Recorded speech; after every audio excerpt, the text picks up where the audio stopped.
Thank you very much, everyone, for joining the EasyBuild User Meeting. Unfortunately, another virtual edition this year.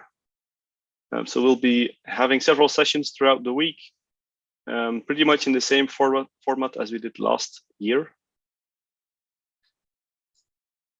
To get started, already a first peek at the results of the EasyBuild user survey. So this is the question where people were asked where they were planning to join the user meeting. You can see it's a bit of a mixed bag. Some people are planning to attend live throughout most of the week, or only some selected parts, some days, some talks. Some plan to watch the recorded talks, which is absolutely fine. And so some people are in different time zones, which makes it difficult to catch things live. And some people are just not interested, and that's okay as well. So all the talks are going to be held live through Zoom and recorded through YouTube. In terms of registrations, we again have over 100 people who registered. So that's only the people who are interested in attending some of the live Zoom sessions, because everybody can, of course, also check the recordings on YouTube. That's sort of similar to last year, and you can see there's a big jump in the virtual meetings, of course, since it's way easier to attend than having physical meetings. There's again a big mix of people in terms of location. All over the globe, we actually have 4 continents now, because somebody from Australia also registered.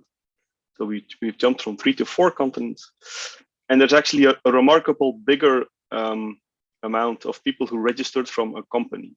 There's a couple of companies who have 1 or more people signing up, and altogether they form a quarter of the people who registered. So that's a bit of an interesting difference. That's about double what we had last year in terms of people from companies.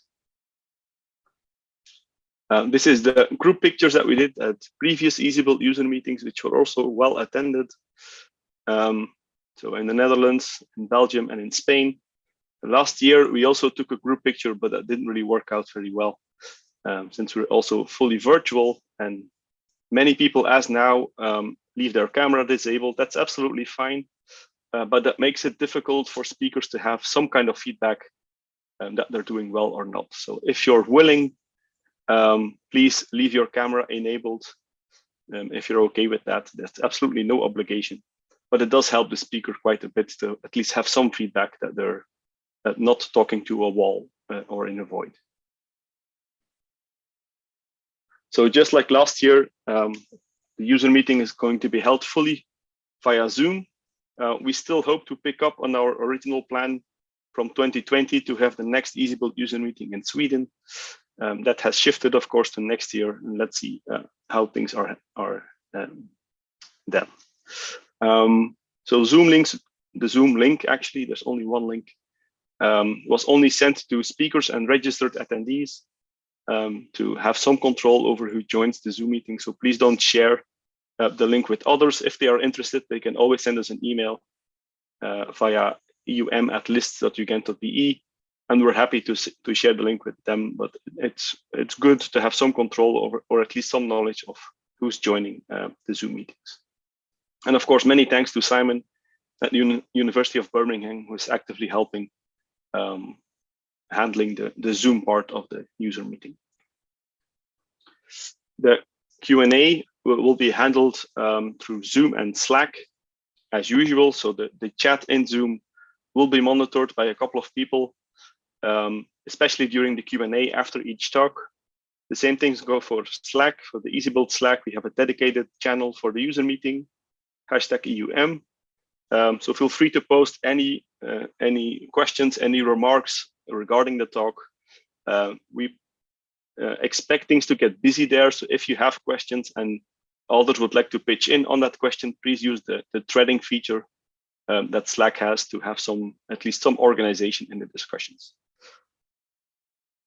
After each talk, so after the official Q&A, which will also be live streamed through YouTube and recorded, we will also provide breakout rooms if people are interested to discuss the previous topic in a bit more depth, or have some more questions for the speaker.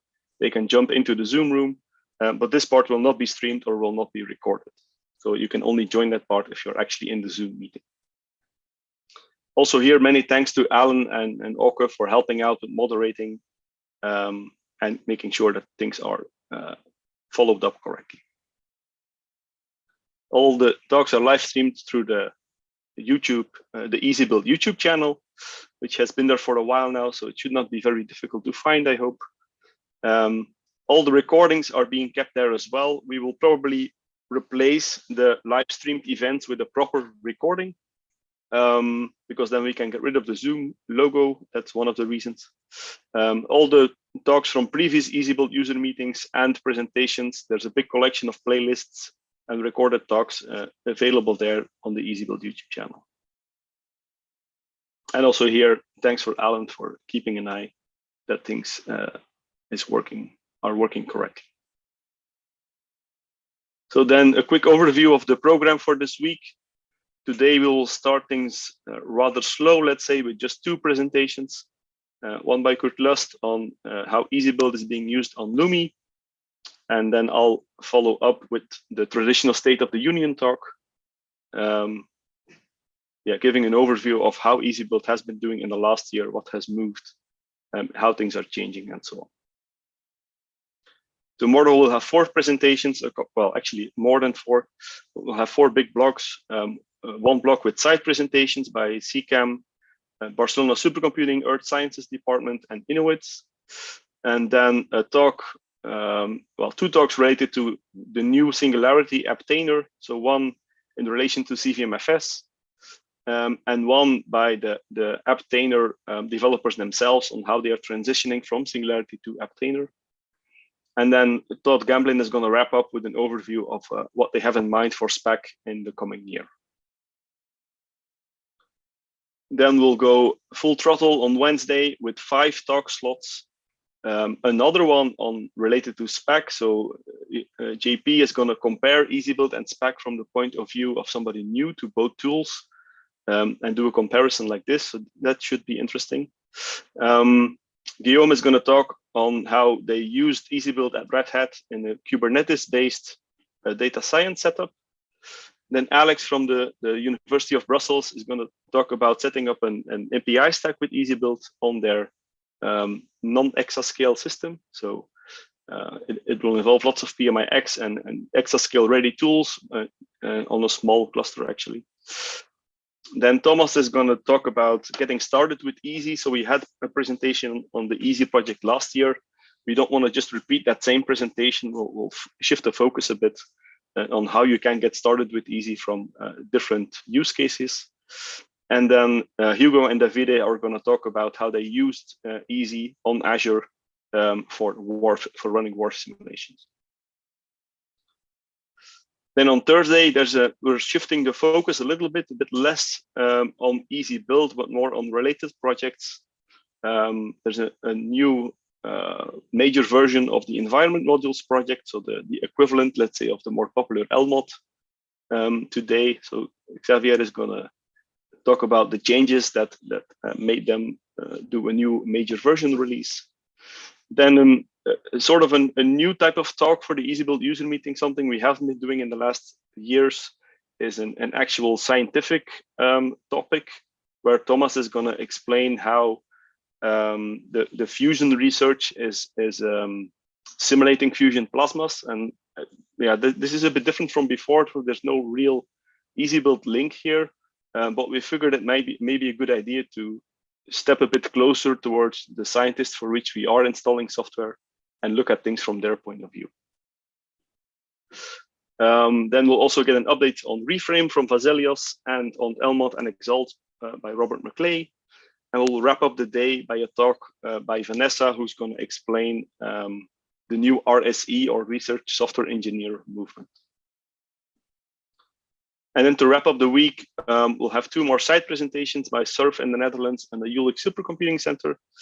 Another scientific talk by a topic or a software package that created quite a bit of noise in the last year, AlphaFold. So we had quite a bit of trouble in properly installing that. And we also wanted to have a better understanding there of why AlphaFold is so important. We'll have another talk on Easy or related to Easy on the work being done on a bot, a GitHub app to allow contributions to the Easy project. And then we'll wrap up the week with a talk by AMD on their GPU software and hardware platforms, and on the RISC-V, the open HPC ecosystem by John from the Barcelona Supercomputing Center. So that's a busy week, lots of talks, lots of different topics, and different relations to EasyBuild, but it should be very interesting. That's all I have in terms of welcome.